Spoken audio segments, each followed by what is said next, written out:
Elizabeth Sobor. Between them, there is situated again Latin text informing us about the fortification system which was built by George Tuzo, but in one sentence is written that the best defense is love. And we can continue the train. Wow.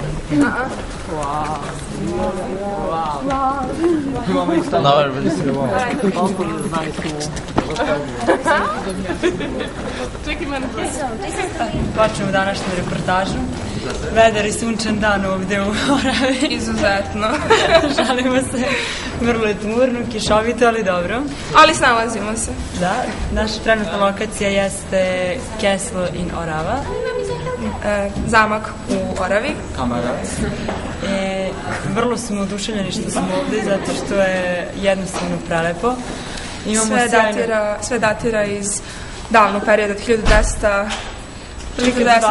od 12. veka kreće razvoj zamka, postoji zapisi od ranije, ali dobro, držimo se 12. veka. Imali smo predivnog vodiča koji nas je prilike sproveo i vratio u prošlost i zaista smo mogli da osetimo tu neku energiju.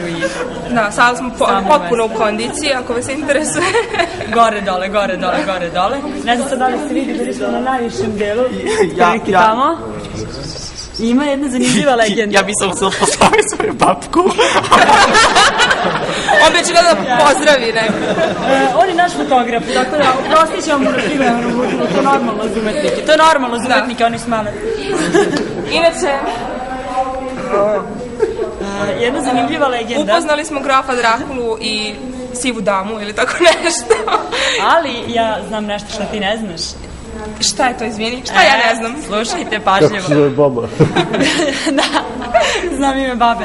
Ne, na najvišem delu gde smo bili, drugi deo, otprilike to je visina stene koja je nekada tu postojala i postoji legenda da su se odatle bacale žene iz ovog područja Orave, za koje se verovalo da su veštice.